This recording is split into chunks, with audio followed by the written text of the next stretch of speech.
اور جو دیکھ لے، جو آقا کو دیکھ لے، اسے کیا ملتا ہے؟ اسے کیا ملتا ہے؟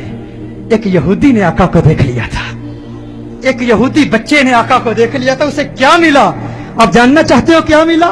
سننا چاہتے ہو؟ ایک یہودی غیر مسلم بچہ ایک مرتبہ اس نے مدینہ المنورہ میں کونین کے والی صلی اللہ علیہ وسلم کے حسین چہرے کو دیکھ لیا، آقا کے حسن کو دیکھ لیا، چہرہ والضحیٰ کو دیکھ لیا، آقا کی زلفوں کا اسیر ہو گیا، آقا کے پیار کو، آقا کی محبت کو، آقا کے عشق کو، چہرہ والضحیٰ کو، محبوب کے دیدار کو، محبوب کی زیارت کو، چہرہ یار کو آئینے دل میں یوں اتار لیا، دل کے آئینے میں یوں اتار لیا کہ آقا کے عشق میں، آقا کی محبت میں ہر وقت روتا رہتا، گریہ زاری کرتا، آقا کو یاد کرتا۔ ماں باپ کا اکلوتا بیٹا تھا، ایک ہی بیٹا تھا، یہودی تھے ماں باپ اس کے، خود بھی یہودی تھا۔ ایک مرتبہ آقا کے حسن کو دیکھ لیا، آقا کے حسین چہرے کو دیکھ لیا، آقا کی بارگاہ میں اس کا سودا ہو گیا، بازار مصطفیٰ میں آقا کا دیوانہ ہو گیا، آقا کا عاشق ہو گیا۔ ماں باپ کو بتایا نہیں، ماں باپ کو اطلاع نہیں دی کہ میں حضور کا عاشق ہو گیا ہوں، حضور سے محبت کرتا ہوں۔ چپ کے گھر سے چھپ کر کسی بہانے، کبھی بکریاں چرانے کے بہانے مدینہ المنورہ میں آقا کے حسن کو تلاش کیا کرتا، کبھی مسجد نبوی شریف کے دروازے سے چپ کے آقا کا حسین چہرہ دیکھ لیا کرتا تھا، آقا کے حسن کو دیکھ لیا کرتا تھا، آقا کے حسن کو دیکھتا، آقا کی عظمتوں کے ترانے الاپتا۔ ایک وقت گزر گیا، ایک مدت بیت گئی، آقا کا دیدار نہیں ہوا۔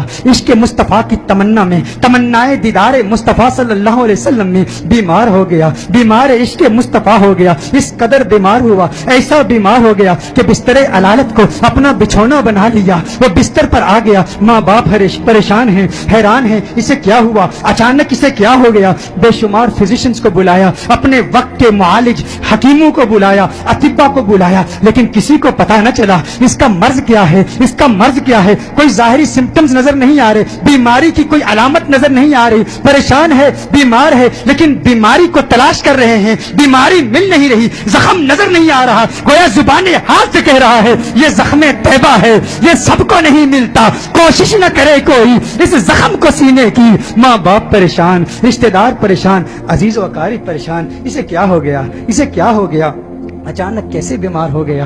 اچانک ایسا وقت بھی آیا، وہ شام بھی آ گئی، وہ شام بھی آ گئی، بیماری میں بیماری شدت پکڑ گئی، اس قدر بیمار ہوا، ایسا بیمار ہوا کہ وہ شام بھی آ گئی جو اس کی زندگی کی آخری شام تھی۔ اب آواز اس کی بہت کمزور ہو چکی تھی، بہت پست ہو چکی تھی، چاہتا تھا کسی طرح مدینے والے کا دیدار کر لوں۔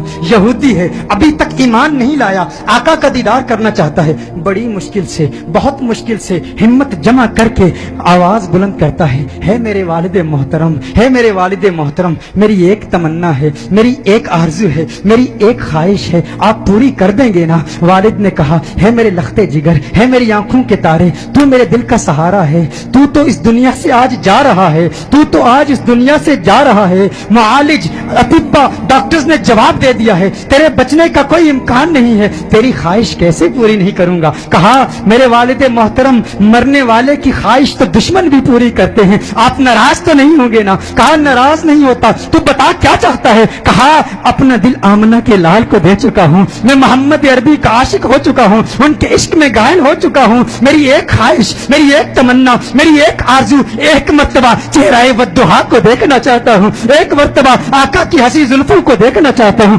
والد ناراض ہو گیا، والد نے غصہ کیا، ارے ظالم تو کیا کہہ رہا ہے، تو کیا کہہ رہا ہے؟ دنیا سے جا رہا ہے، اپنا دین بھول چکا ہے، کیا کہہ رہا ہے؟ کہا ہے والد محترم، آپ نے وعدہ کیا تھا نا، آپ نے کہا تھا میری آخری خواہش پوری کریں گے۔ والد نے کہا میں نے وعدہ کیا تھا، تو میرا اکلوتا بیٹا ہے، تیری خواہش پوری کروں گا۔ آقا کی بارگاہ میں پیغام پہنچایا گیا، رسول اللہ صلی اللہ علیہ وسلم کی بارگاہ میں پیغام پہنچایا گیا، ایک یہودی ہے پر ہے آپ کا دیوانہ، آپ کا عاشق ہے، میرے آقا رحمت للعالمین ہیں، وہ ساری کائنات کے لیے رحمت ہیں، فقط مسلمانوں کے لیے رحمت نہیں، وہ ہر مذہب سے تعلق رکھنے والوں کے لیے رحمت ہیں، فقط انسانوں کے لیے رحمت نہیں، وہ تو نباتات کے لیے رحمت ہیں، وہ تو جمادات کے لیے رحمت ہیں، وہ تو شجرات کے لیے رحمت ہیں، وہ تو جنات و ملائکہ اور ساری کائنات کے لیے رحمت ہیں۔ میرے آقا کا انداز دل برانہ دیکھیے، میرے آقا نے صحابہ سے فرمایا صحابہ اٹھو، ایک یہودی ہے پر مجھ سے پیار کرتا ہے، دنیا سے جا رہا ہے، آؤ اس کے پاس چلتے ہیں، میرے آقا یہودی بچے کے گھر میں چلے جاتے ہیں. وہ یہودی بچہ آقا کا انتظار کرتے کرتے اب اس کی آنکھیں بند ہو چکی تھی. اب وہ انتظار کرتے کرتے اب اس کی آنکھیں بند ہو چکی تھی. والد اس کے قریب کھڑا تھا. والد نے کہا، ہے میرے لختے جگر، ہے میرے بیٹے، آنکھیں کھول، آنکھیں کھول، آنکھیں کھول. دیکھ تیرا پیار آ گیا ہے، دیکھ تیرا محبوب آ گیا ہے. ارے جس کے دیدار میں تو راتوں کو روتا رہتا تھا، آج دیکھ تیرا محبوب آ گیا ہے. اس کی جاتی ہوئی روح گویا اپنے محبوب کا نام سن کے لوٹ آئی. آنکھیں کھولتا ہے، آقا کا چہرہ دیکھتا ہے، آقا سے عرض کرتا ہے، کہتا ہے، ہے رسول اللہ، ہے رسول اللہ، یا رسول اللہ صلی اللہ علیہ وسلم. آقا آپ کا حسین چہرہ دیکھنے کا خواہش مند تھا، آج دیدار ہو گیا. ایک تمنا، ایک آرزو، یا رسول اللہ، میرے پاس کوئی نمازیں نہیں ہیں، میرے پاس کوئی روزے نہیں ہیں، کوئی عبادت نہیں کی، متقی نہیں ہوں، قرآن کا قاری نہیں ہوں، کچھ بھی نہیں ہے، فقط آپ کا پیار ہے. یا رسول اللہ، کیا میری نجات کا امکان بھی ہے؟ کیا میری نجات بھی ہو سکتی ہے؟ یا رسول اللہ، کیا مجھے بھی مغفرت کا پروانہ مل سکتا ہے؟ آقا نے ارشاد فرمایا، ہاں کلمہ توحید پڑھ، میں تیری نجات کی ضمانت دیتا ہوں. وہ آقا کے قدموں میں گر جاتا ہے، آقا کے قدموں میں گر جاتا ہے، آقا کے قدموں میں گر کے کہتا ہے، قبر سے، منزل قبر سے لے کر دخول جنت تک آپ کی ضمانت پر کلمہ پڑھتا ہوں. کلمہ توحید پڑھتا ہے، جان اللہ کے سپرد کر دیتا ہے. والد نے کہا، یا رسول اللہ صلی اللہ علیہ وسلم، اب اس کی میت مسلمانوں کی امانت ہے، اہل اسلام کی امانت ہے. اب اس کی تجہیز و تکفین کی ذمہ داری آپ کی ہے. جب جنازہ تیار کیا جاتا ہے اس عاشق کا، جب جنازہ تیار کیا جاتا ہے اس دیوانے کا، اس عاشق کا جنازہ مدینہ المنورہ کی گلیوں میں گھمایا جاتا ہے. ہر طرف اسی عاشق کا چرچا ہے، ہر طرف اسی عاشق کے تذکرے ہیں. مدینہ المنورہ کے مضافات سے لوگ جمع ہوتے ہیں اس عاشق کا دیدار کرنے کے لیے.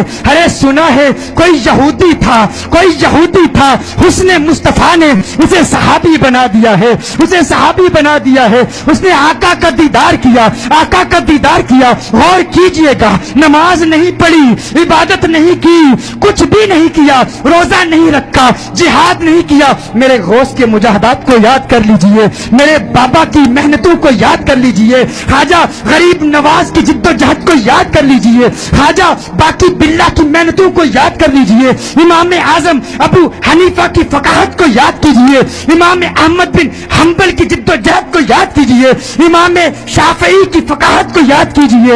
اماموں کی فقاہت، ہمت، جد و جہد، مجاہدوں، ریاستوں کو یاد کیجئے.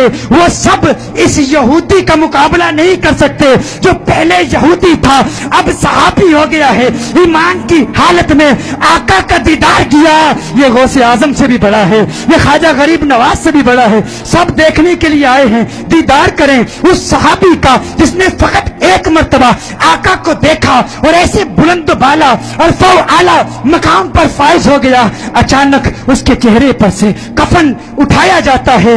صحابہ یہ منظر دیکھ کر حیران ہو جاتے ہیں کہ اس کے چہرے سے نور کی کرن نکلتی ہے، آسمان کی طرف پھیل جاتی ہے. سارے حیران ہیں. وہ صحابی جو پہلے یہودی تھا، آقا کا دیدار کیا، ایمان لایا، اب اس کی میت مسکرا رہی ہے، اس کے چہرے پر، لبوں پر تبسم نظر آ رہی ہے. سب حیران ہیں. ایک عجیب و غریب منظر صحابہ نے دیکھا. صحابہ دیکھ رہے ہیں کہ آقا پاؤں کے پنجوں کے بل چل رہے ہیں، پنجوں کے بل چل رہے ہیں، آقا یوں چل رہے ہیں. صحابہ عرض کرتے ہیں، یا رسول اللہ صلی اللہ علیہ وسلم، اس کی کیا حکمت ہے؟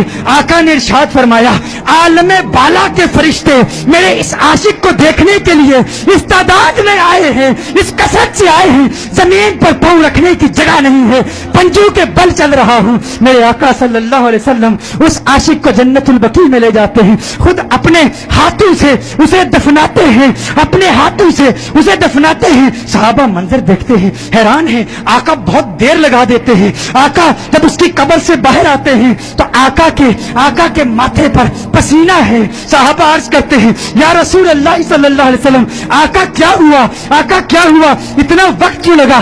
آقا نے فرمایا، جب یہ اس دنیا سے گیا تھا مجھ سے وعدہ لیا تھا، میں نے وعدہ کیا تھا، میں نے کہا تھا قبر کی منزل سے لے کر دخول جنت تک میں تیری مغفرت کی ضمانت دیتا ہوں. کہا یہ بات سن کر جنت کی حوریں اتنی خوش ہوئی ہیں, اتنی تعداد سے آئی ہیں, جب اسے قبر میں رکھا گیا تو بے تحاشا اس کی طرف بھاگی ہوئی گئی ہیں اور اس کے چہرے کی بلائیں لے رہی ہیں. آقا نے ارشاد فرمایا اس لیے دیر ہو گئی اور میرا پسینہ اس کے چہرے پر گرا ہے, میرا پسینہ اس کے چہرے پر گرا ہے, اب قیامت تک اس کا چہرہ مہکتا رہے گا.